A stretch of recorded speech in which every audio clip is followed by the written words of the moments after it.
Okay, here we go. Awesome. All right, guys, welcome to the second episode of Into the Nexus, a Wildstar podcast presented by sittingonacouch.com. My name is Arkin Bigheart. I represent sittingonacouch.com. And with me I have is Chief Sarkan, who represents Wildstar fans. Say hello, my friend. Hello, how's everybody? I hope everybody's doing great. And Chrissy with me. Also, she represents Mission Nexus. Hi, Chrissy. Hey. How's it going? Pretty good? Great. Awesome. So we're going to pretty much just get right into the discussion. The last episode we did, we had 4 people with us, but we've been changing it up, trying to introduce more people, but also try and get some of the older guys back as well. But sometimes, real life gets in the way, so that's understandable. Pretty much the first topic we're going to go over is the overall impressions of our first month, what we all experienced, just in general, whether it be bugs, whether it be how your class is played, the environment, the game overall. So, Chief, I'm going to start with you, my friend, and I want to know, just pretty much your overall impressions of how this game is and where you think it's headed. What do I think of Wildstar? Is that what we're talking about? Pretty much. Pretty much. Okay, I'm just making sure I'm on the right game here because I'm all over the place. My impressions of Wildstar are pretty awesome. I've been doing this for Wildstar for almost 2 years now, so I think I like it just a smidge. Just a smidge. Just a smidge. Where do I think it's going? That's an interesting topic. There is such a huge potential of things they can do, things they've got planned, that I don't see an end for a very long time. I think we are on a really good path. There's a few hiccups, there's a few speed bumps, but that's in any game that just starts. And there's some interesting things coming down the pipeline, especially I missed the trade skill talk that they had, but I heard that some wonderful things in the works. I've heard some things in the background that I'm really excited and looking forward to. Raids and dungeons seem to be going really good. Everybody's loving them. Few hiccups with the challenges systems, I think, but they'll get that all ironed out. So I'm excited to see where it goes. I really am. Awesome. And just like you, man, I've experienced the game pretty much almost to its fullest extent, aside from raids. I've had a blast. I mean, granted, the game just came out. There are a ton of bugs that still need to be fixed. I don't think there's ever been a game launch to where there's been 0 bugs whatsoever, and there never will be. So that's understandable. But from where the game is headed and what we've experienced so far, I can honestly tell you that I've just been having a blast. So, well, absolutely. I would counterpoint that ton of bugs is kind of a misleading statement. There has been bugs, right, but there's not been any serious, significant game-breaking bugs that you typically see in a game launch. I mean, they have not had to take the game down for anything significant since launch, and that to me is impressive. There's bugs, but to call it a ton, to call them severe, I don't think that I've seen those. No. So, I mean, just to quantify the that's understandable. That's completely understandable. And again, just from my own experiences, again, they're very far and few in between. It's just some of them mostly have to do with latency and lag issues. Like, for instance, I've had an issue where I'll clearly have someone within my telegraph, and then it won't get hit, or the person won't be receive damage, or whatever the case is. But obviously that's not really due so much to a bug as it is to latency that needs to be addressed on, whether it be on my side or the server side, which again comes with optimization and netcode improvements. So that'll come down the pipe, just like you said. Yeah, that's a given. I can see that. Mm-hmm. Chrissy? I haven't experienced it. I'm only currently level 15 because I... That's it? Oh, you're took terrible, 10 days man. off, but hey. Dude, I hit 50 in 3 days. Wait, I'm sorry. Okay. What? Yeah, I'm not going to say anymore. Chrissy, Wow. I need to know your impressions, my lady. How was your first month so far? I love it. I love it. There are some minor bugs that they're more annoying than game breaking, and every zone I go to is my new favorite. I love this zone. It's my favorite. And then I move on to Far Side. I love this zone. It's my favorite. So I love it. I'm only level 34 now, maybe 35. So I haven't been able to experience the full game, but I run the dungeons. That's my favorite thing to do, group play, and they are awesome. All of the group play it's my favorite. The dungeons, the adventures, the difficulty of them, the way that they kind of ease you into the difficulty levels, going from an adventure, which is kind of difficult, but not as difficult as the dungeon. And then when we're done with the dungeons, we'll be doing vet dungeons and raids. I think it's awesome. I love it. Awesome. I'm glad you have been having also a very good time. You know, the funniest thing is that I sort of compare the game because a little bit to Dark Souls, and let me run with this for a second because I know it might be a little difficult. But in Dark Souls, you have what's presented to you at first is an overwhelming amount of difficulty that's perceived, right? But it's really not. It's really not. It's just a matter of taking your time and understanding the mechanics of the fight instead of just going literally just deep in as hard as you can, okay?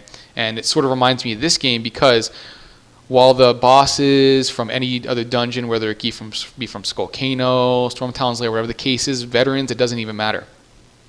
Granted, veterans are harder than regular dungeons. If you take the time and understand the mechanics and realize, wow, all I had to do was interrupt this or get out of this, it's really got the same concept and the same sort of consequence where if you're not within the right position or you don't interrupt the right skill, you're looking at some serious pain, if not a group wipe. So it sort of reminds me of Dark Souls because even the slightest screw up in that game, you're looking at death. So it sort of brings me to, even though they're completely different genres. So, yeah, I myself had an amazing experience this first game. Again, aside from the bugs and a little bit of latency issues, which, again, will be ironed out, I believe, as time goes on. One of the things that I've also been found that really, really cool is that some people are turned off about the whole subscription deal. And the funniest thing is, as soon as they introduced the Cred, I was like, this is ridiculously cheap. Cred is cheap. It was like 4 platinum when it was first introduced. I'm like, you have got to be kidding me.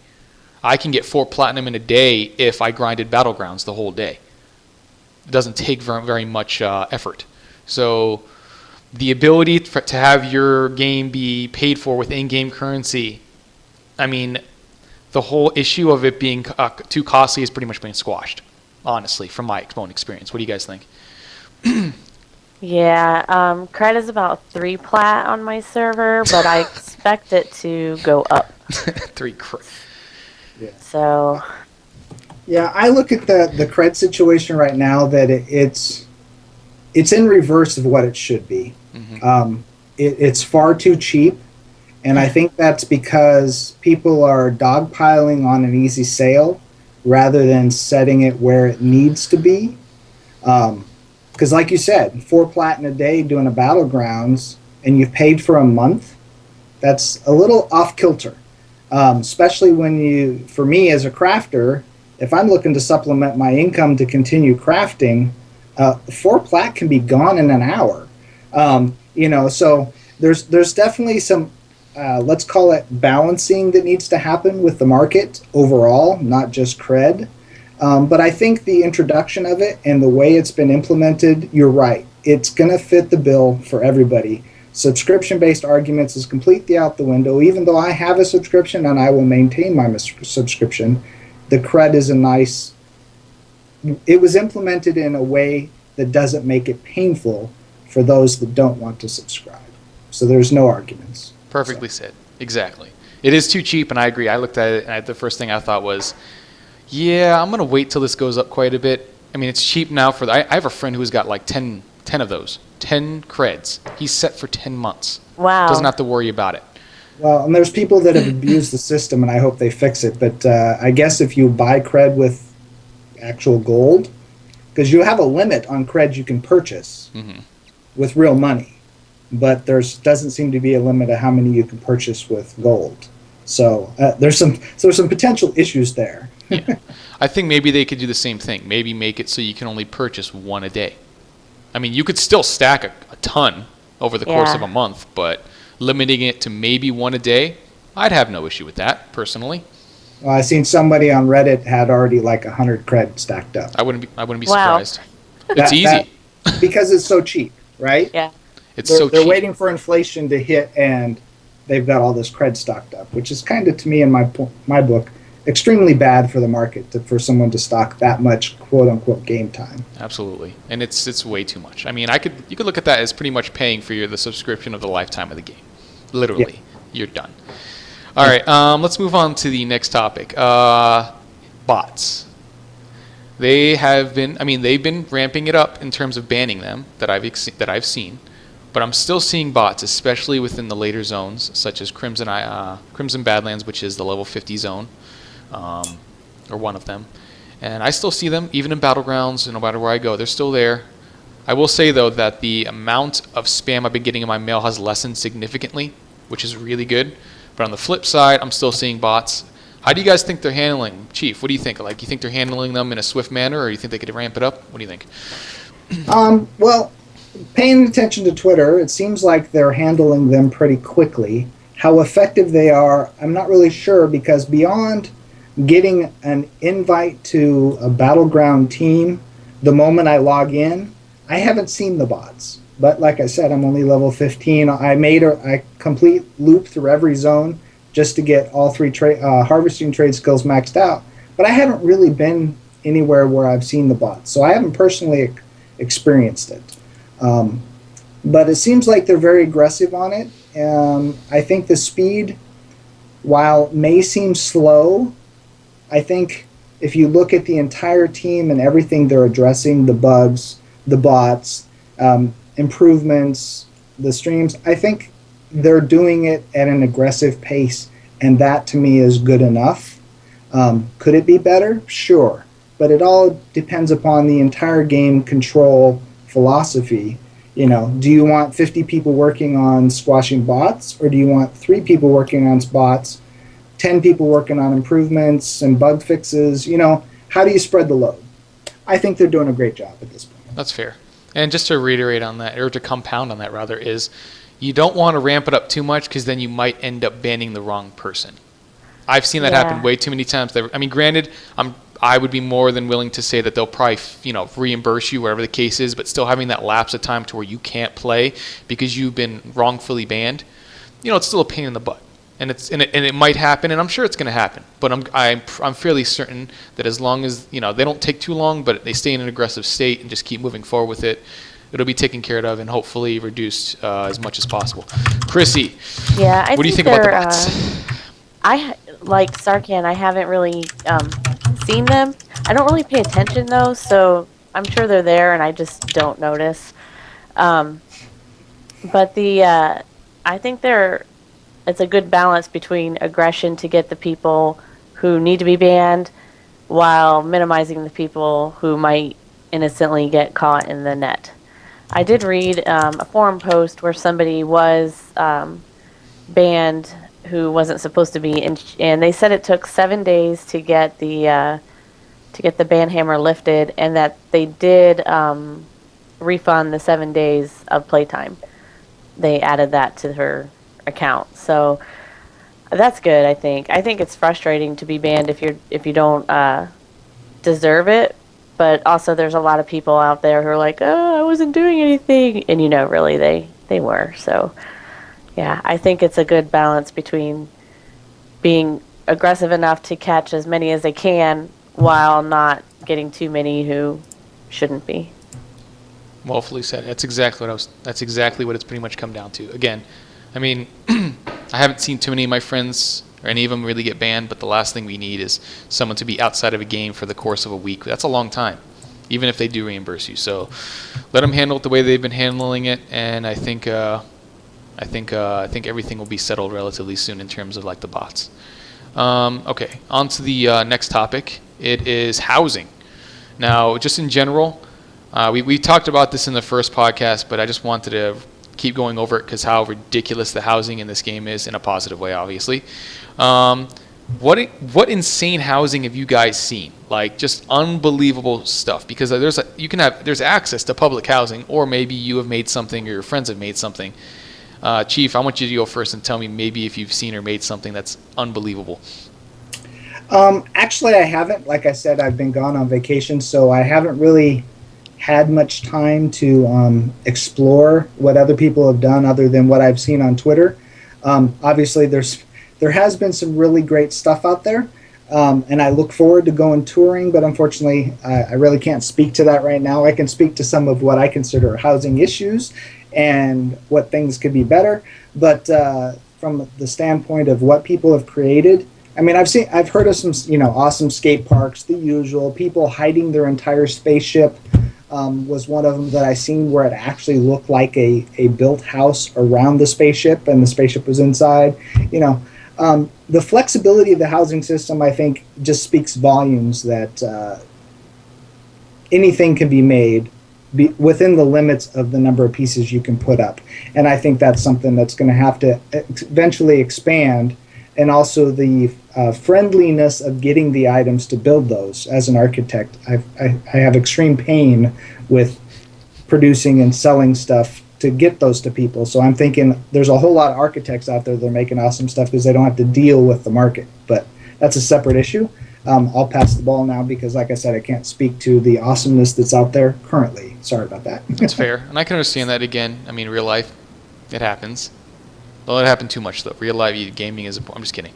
But gaming is important.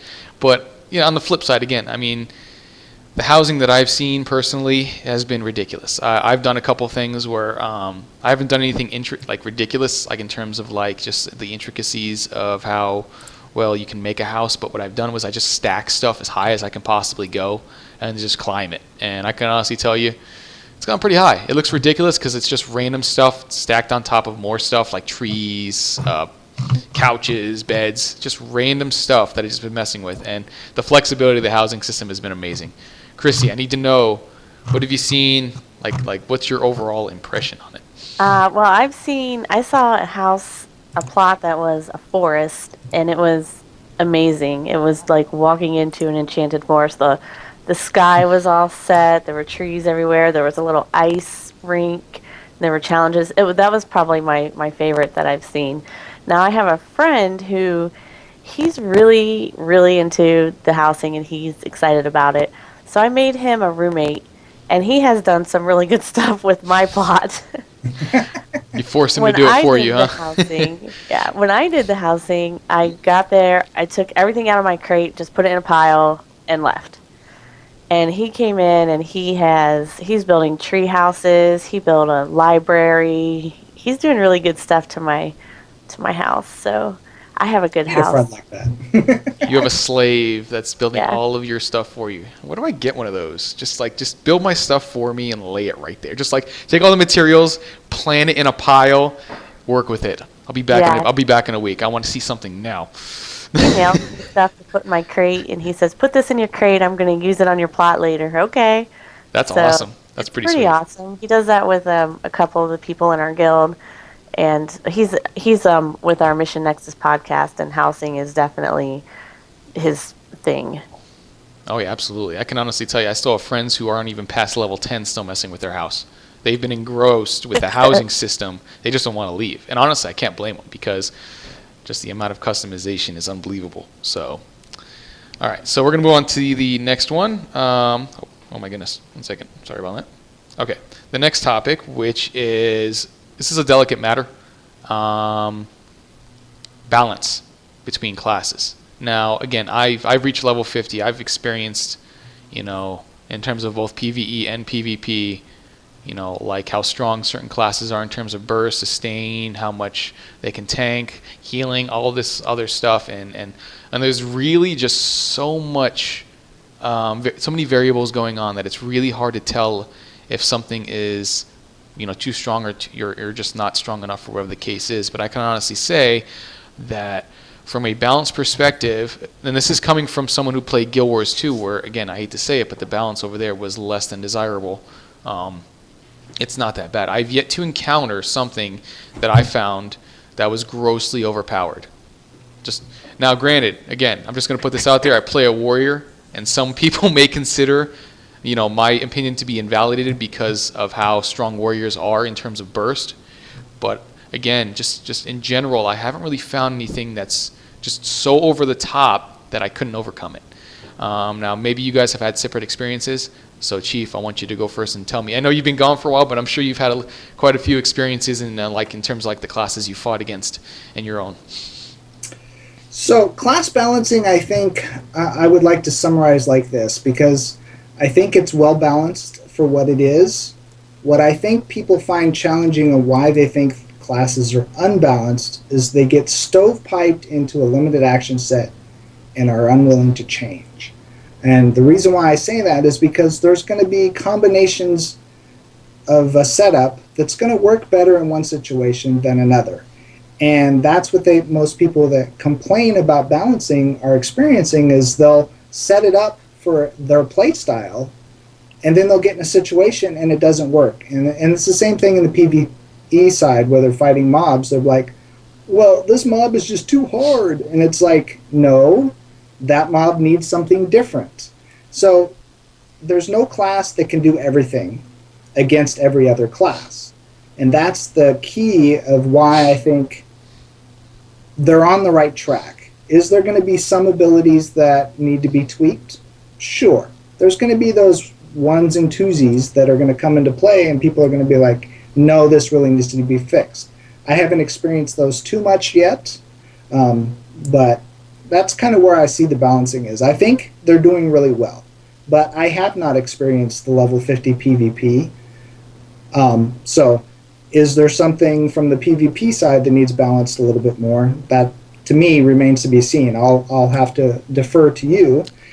They'll have experienced it. From the dungeon aspect, it's the same thing, though. It comes down to, are you flexible? Are you working with your team? Because one set of abilities may work really well if your team is composed of X, but it's going to work really bad if your team is composed of this, So balancing overall, I think we're pretty close.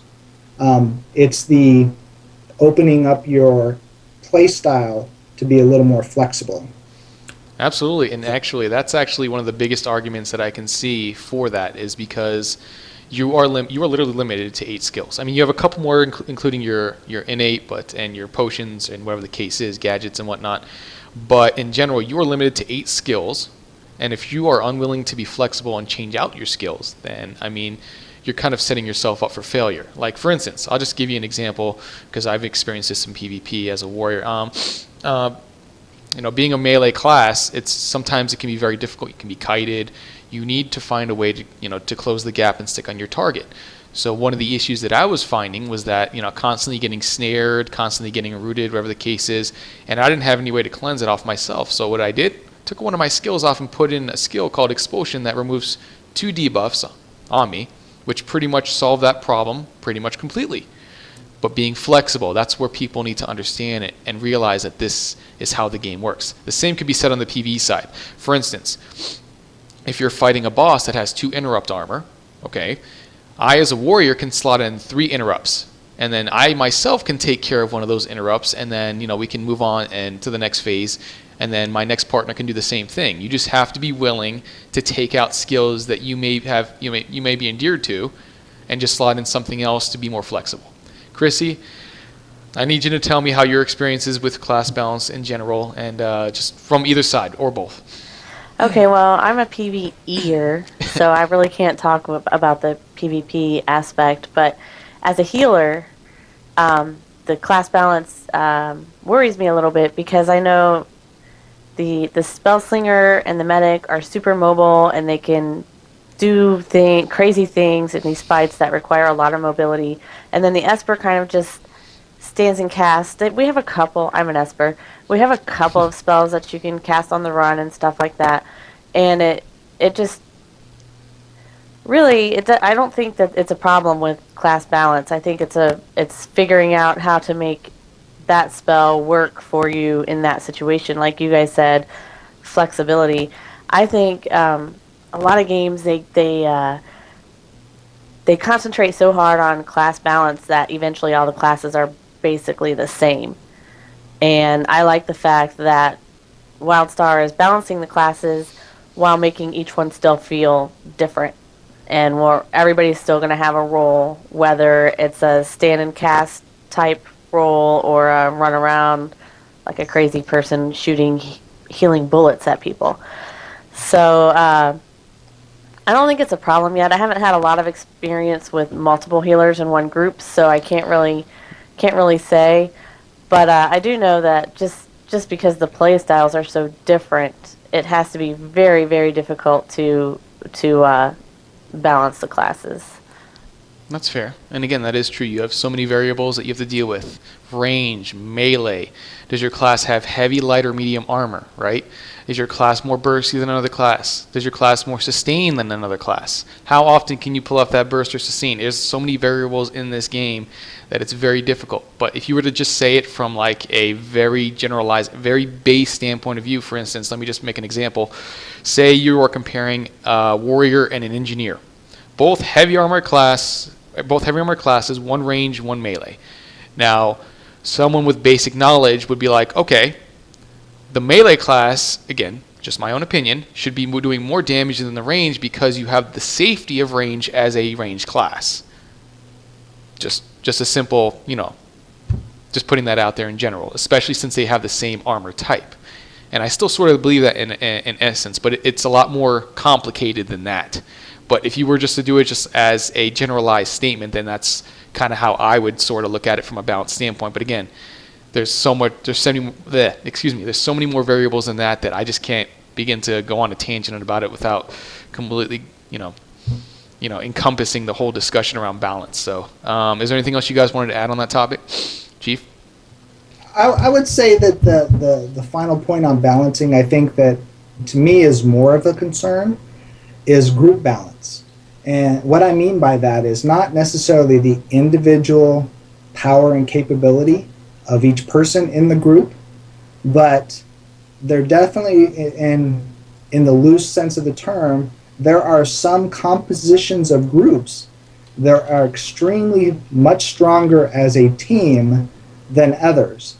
And that, I don't even know how you address it, but there's that problem of, can you go out and do things effectively with a group composition or not?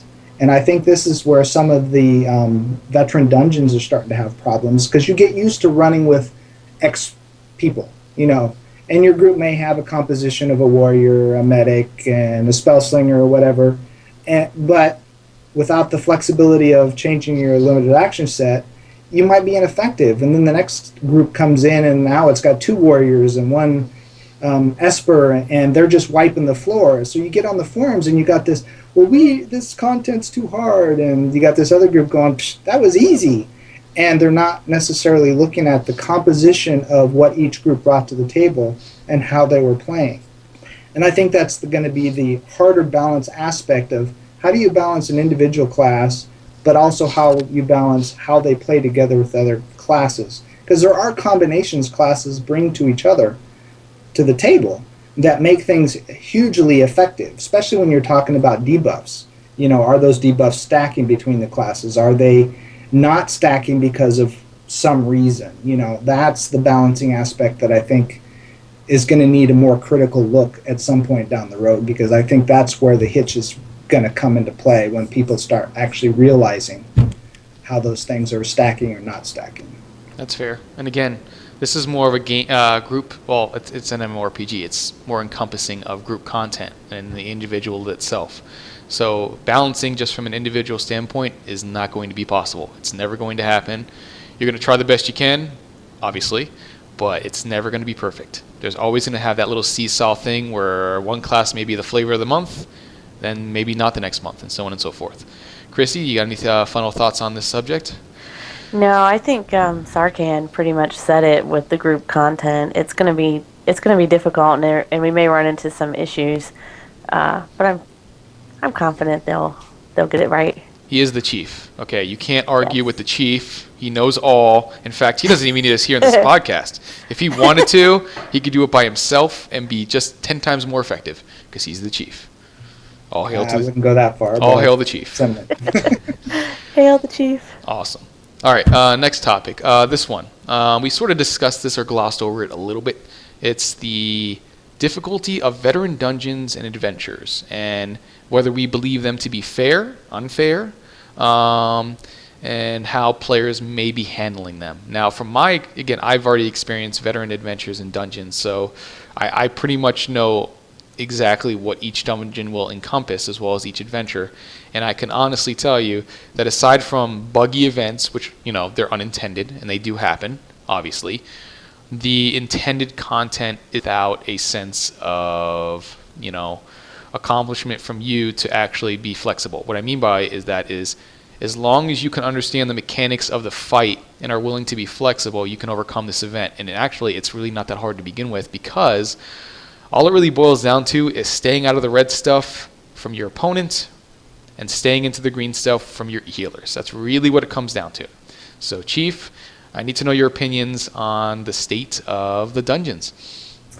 Okay, well, you changed the question there. Oh, so sorry about that. State of the difficulty or the state of the dungeons? That's two separate questions. Do both, because you're the man. You're the chief. All right, so from a state of difficulty, I think we're there. In fact, some of them may need to be tuned up a little bit. Some of them may need to be tuned back a little bit. But I think overall, I want them to be difficult. I would rather fail 1 out of 4 times than to never fail at all. I want to have wipes. I want to have difficulty. I want that sense of accomplishment. But at the same time, I think where the real problem in the dungeons come into, and at least the Twitter feed that I've been seeing when I got back from my vacation, the whole reward system that's involved with it. And I hope that they're not going to over-tweak it too far, because your end reward for a dungeon or your mid reward or your success level, to me, shouldn't be the driving factor of why you do the dungeon and want to succeed at the best rate. So I don't want to get too far in the weeds on that discussion yet, because I know it's still up in the air, but I think people are once again coming into it's a grind to do these contents. And that's where people start complaining about how difficult it is, because they want to just get through it as quick as possible rather than enjoying the journey.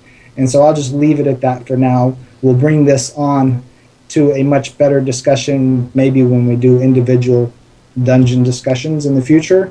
But overall, difficulty-wise, I think we're there. In fact, I think some of them need to be ramped up. I'm not sure about the veteran dungeons, how they've been since launch, but from a raid standpoint, and those that I tested, I was like, oh yeah, I like the fact that I'm going to wipe 20 or 30 times before I finally figure out all the mechanics. And it's not a dance. It's just understanding that you see X, you're going to have to do Y, and that X is going to change every fight. So you just have to be flexible and capable. I like where they're at. Absolutely. And I hope, actually, just to put this in there, I hope it gets harder. I hope it gets much harder. I hope it gets harder to a point that if you screw up once, you are dead. I want that to happen. No matter how much armor you have, no matter how much health you have, I want this stuff to be so difficult that you need to have near perfect synchronization with your group. Because this is group content, this is veteran level content, and not everybody should be able to do it if they're not willing to put in the effort and having the flexibility. Just my own opinion. And it can't be all about the gear. For me, people that think that the content is only about the gear look at it wrong.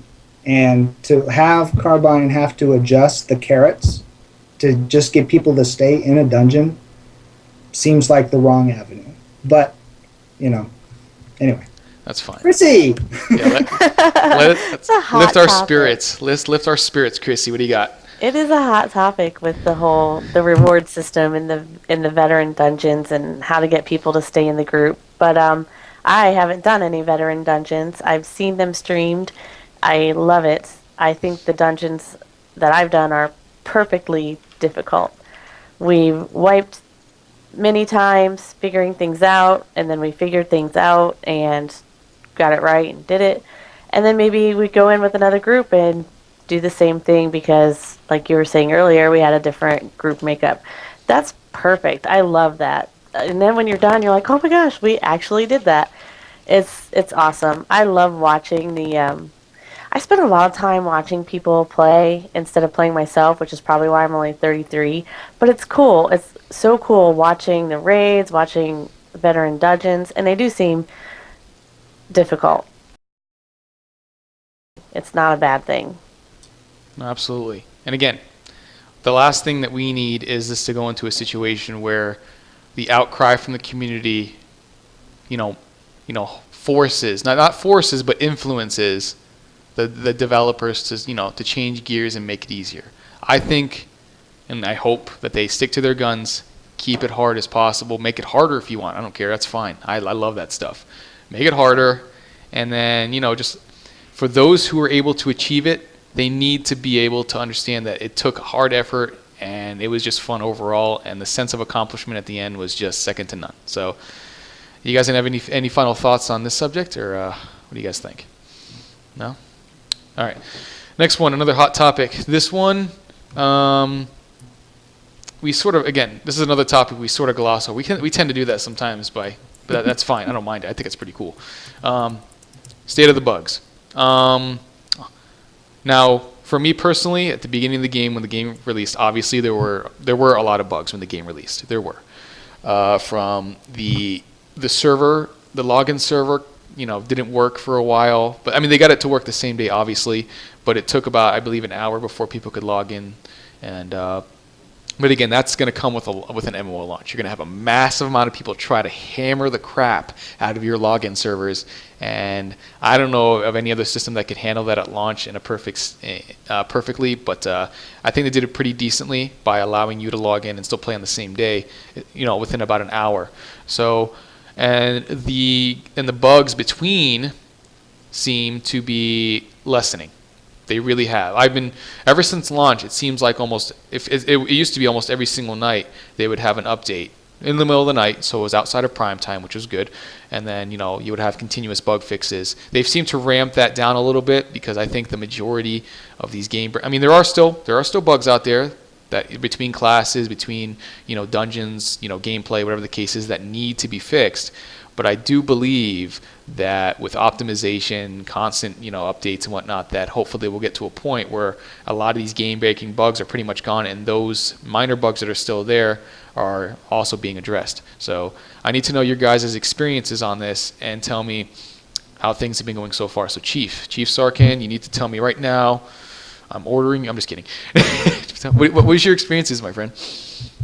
I think at this point, bugs, for the most part, have been fairly minimal. Most of the bugs I've encountered have been so minor in nature that it was like, oh, that was probably just an oversight in the list.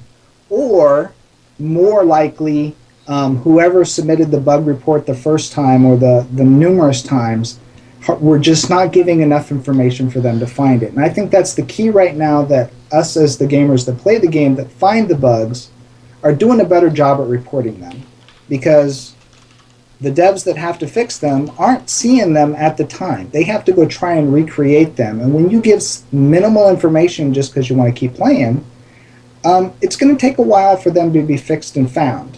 And so, if I was to say anything to anybody out there, if you submit a bug, make sure you're detailed. Make sure you try and recreate it yourself, so when you submit the bug, you can tell people what did you do immediately before the bug happened and what causes the bug. If you can tell the devs that, the bugs get turned around and get fixed quickly. And I think the reason why you're seeing less turnaround on bugs is people are starting to be in a hurry when they submit their bug reports. I would leave it at that. I haven't experienced anything, like I said, too severe or significant that it negatively impacted my gameplay, except for like a quest I couldn't turn in, and it was fixed the next day, and I was able to turn it in. Minor inconveniences, but nothing severe. The login thing that you were talking about, denial of service type things, that's beyond the control of the game, and they handled that, like you said, so beautifully. A couple hours, and everybody was able to log in, So I think they're doing a wonderful job.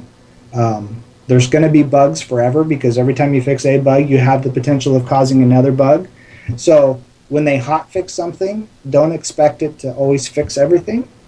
But when they do a big patch, you can expect that fixes a lot of things, and it's fixing it for good. So, it's all in perspective. Yeah. No, it's true. I've had a couple experiences with that, and it's been happening where you fix something, but it also breaks something else. Unintentional, of course, but it does happen. It's going to happen. It's going to constantly happen over and over and over again because of just the way coding works. I have zero knowledge on coding, so I'm not going to speak from experience because I have none.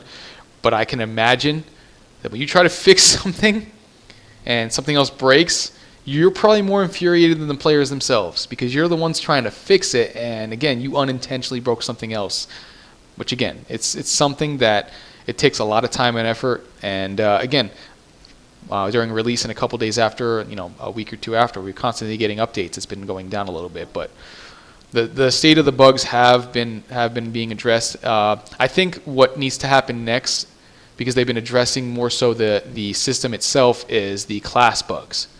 My warrior, it's got quite a few bugs. I'm sure every single class has bugs to their skills or amps, whatever the case is that they need to address.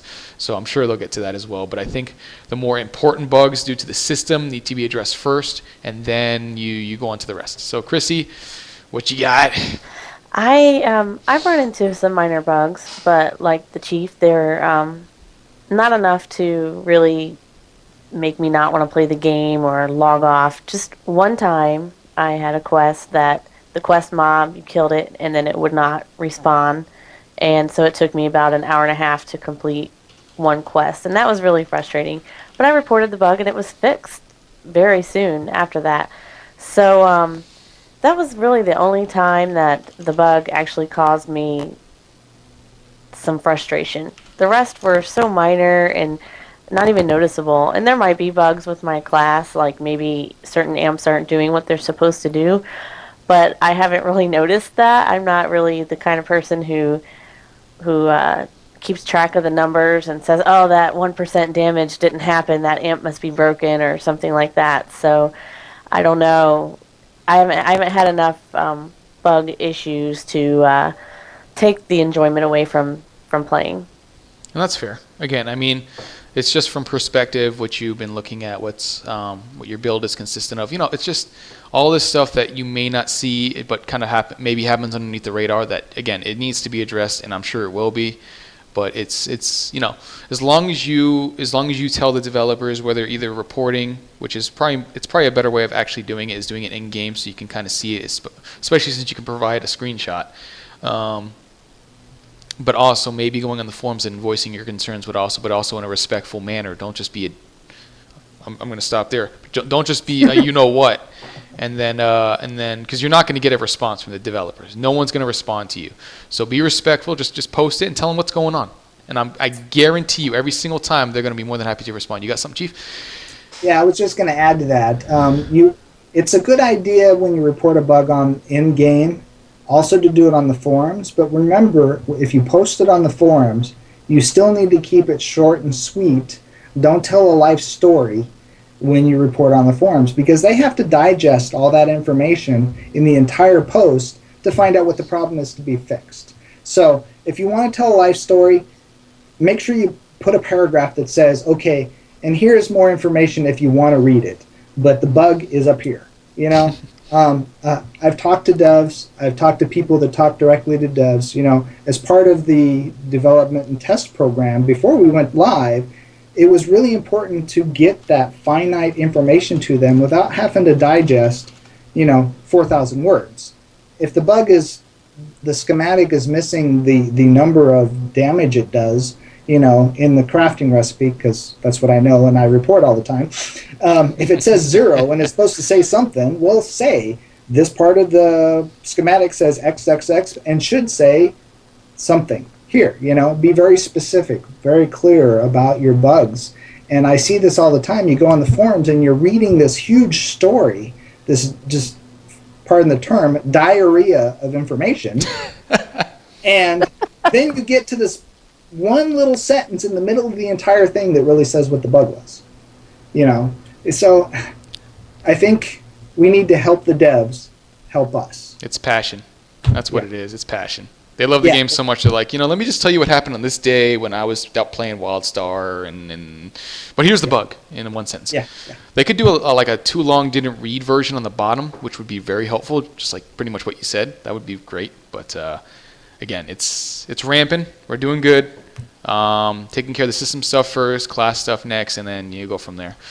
Christy, did you have any final thoughts on this one? No final thoughts. I think they're doing a good job at catching them and fixing them as they come. I know they don't want the game to be buggy either. They play it, and it's their product, and they love it.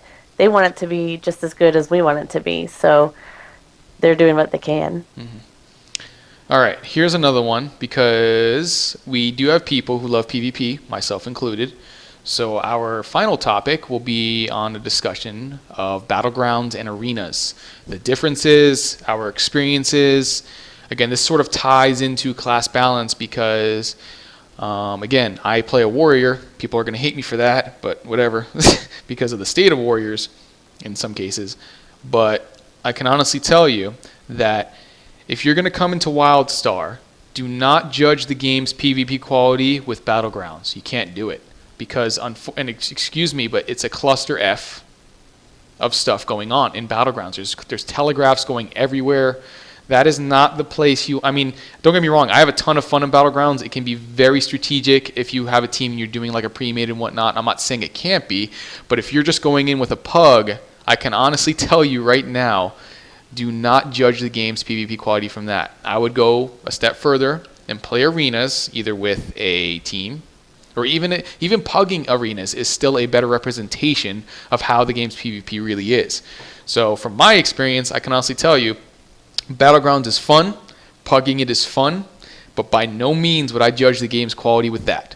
Arenas, on the other hand, I've played rated. I've gotten up to 1800. I've already got my gear. It's been a ton of fun. Again, there are still imbalances with some classes that need to be addressed, especially with my own, but that will come with time. So, Chief, have you had any experiences with either one or both, or what do you think? I have experienced both, not recently, obviously, but I think PvP as a whole within this game is a ton of fun. It is very chaotic. I think from a non-PvPer standpoint, there is a understanding difficulty that happens when you first get into either one. I think there's not enough explanation or practice scenario, whatever you call it, to make those that aren't normally PvPers understand what needs to happen rather than just following the herd. That I think could be improved upon. Maybe practice sessions against bots just so you can kind of get used to the mechanics. But overall, I think I would tend to agree with you that just dumping into a battleground can be frustrating and chaotic and maybe not as good of an experience than arenas. Arenas seem to be a lot more structured, a lot more... it brings better team play out of people. War plots is what I'm looking forward to sinking my teeth into from a PvP aspect.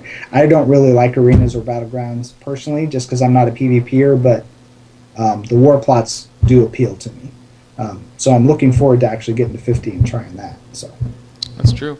You know, the thing is, I haven't really noticed any schematics or anything on the auction house for war plots. I think it's going to take a little bit because of the logistics of getting 40 people together might be a little difficult at first, but hopefully that'll be ironed out. But that's pretty much what it's always come down to with any game isn't so much the difficulty of things, but the logistics and finding people. So, well, there's still challenges and issues with architects, so that's going to be part of that logistics supply. Very true. No, you're right. They've been an issue, absolutely. So, Chrissy, your experiences and what you think about this game. Well, I play on a PvE server, and I did this battleground once. Once? It was in beta on a stress test night, and basically I followed my two friends, and every now and then one of them would say, "Chrissy, use your stun." So I'd hit number 3, and that was my battleground experience. That's it? Really? That's the best less than me. Oh my gosh. You have more experience than 90% of people in the world. That's good. I like it. So yeah, I don't really have a lot I can contribute from a personal standpoint other than what I've of course watched on Twitch TV because that's what I do. That's fair. But yeah, it looks fun, and I would definitely war plots definitely intrigue me because there's so much more than just player versus player involved in those that I would definitely looking forward to maybe letting somebody letting me sneaking into one of their war plots or one of their war parties. Just hammer on them. Just sneak behind someone and stabby. You'll be fine. No, but it's a great experience, and again, like I said, it's one of those things. But that's what every other game is. When you have different modes of PvP, looking at the large scale PvP, not so much like the actually even war plots. It's not a huge representation of balance because there's so many people going around fighting that, say for instance, you decide to go ham and Leroy Jenkins up in their base all by yourself. Yeah, you're not going to take out 40 people. It's not going to happen. You're going to get destroyed within a split second. So, crying on the forums and going to that extent without realizing exactly what happened is an issue. So you can't judge the game's balance based on such large-scale warfare. But again, arenas, on the other hand, because there's so few people playing it, that is a much better representation of balance. And it makes more sense over there in that respect. Do you guys have any final thoughts upon that subject? The key difference for me that I find, at least with battlegrounds and arenas, that kind of turned me off is a lack of strategy. You may differ and have a different opinion on how that works, but to me, it is just a mad scramble from objective to objective, or just pure out. How fast can I kill somebody before they get in position for when they respawn? The lack of strategy, especially as a stalker. I'm a stalker. I like to use my stealth. I like to get position to start a fight, and that just doesn't happen in a battleground. You're just running from point to point, and it's just an all-out brawl. Like I said, I haven't done the arenas, so I'm not sure if there's any potential for strategy set up, or is it just a more controlled brawl. War plots, I see the potential for actually team strategy. You got 40 people. 5 go here, 10 go there. Another team is over here as a distraction. You have potential for strategy. You 5 are the cannon fodder. I want you to go up to the base and get people distracted, while we take this objective. Once you respawn, meet us over here, and we're just going to overwhelm them. That type of thing. And that's the key difference to me that makes PvP enjoyable. Right. I'm not for the bar fight. That's fair. And that's the thing, is that when people see that and they first run into the game and then all they want to do is PvP and they just run into battlegrounds or arenas or anything like that, and that's their objective without any sort of communication, that's what you're going to have. You're essentially going to have a bar fight, except you're going to have two sides going at it, and the first person to go down, and then it's going to snowball. So I can sort of see the sort of communication, especially in arenas, because again, with arenas, at least from my own experience, communication is more key than player skill, like far more key. Like, hey, look, I'm going to stun. You ready? Ready? Stunning in 3, 2, 1, done. Or lining up your burst, lining up your CC. That needs to happen. But on a much more larger scale for war plots, like you said, allocating personnel from point to point, whether it be for cannon fodder, which is hilarious, because if you told me, dude, that I needed to be cannon fodder, I just laugh and then just Leroy Jenkins it up. But there is a reason for that. So it's understandable for proper strategy. I can sort of see the same with battlegrounds, honestly. If you're fighting from one pre-made to the next, where you do need constant communication, like, look, the timer's coming down, this mask is about to spawn in 15 seconds, be ready, or whatever the case is. So just jumping in there, you can't take it for face value. You can't do it. It's not possible. Even in arenas, you can't do it. You need to, if you want to take it seriously and you want to know where the strategic value is, get a pre-made, get a team, get something going on.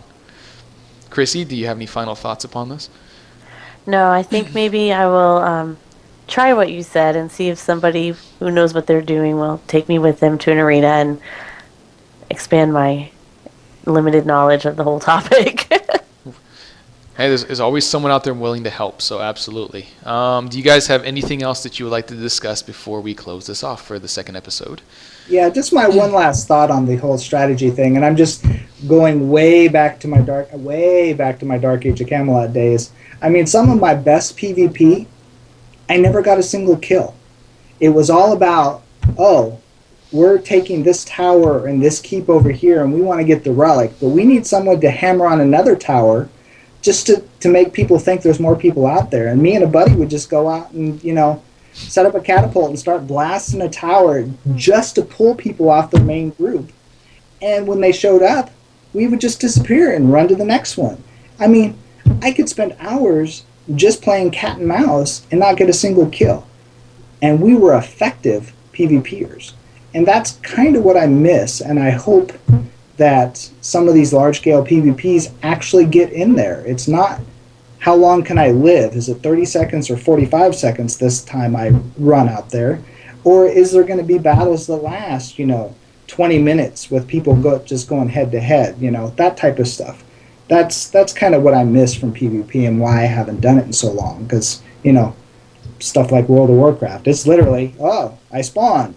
Oh, I got across the map. I'm dead in 30 seconds. But I took 3 people with me. It's a different philosophy, I guess. That's fair.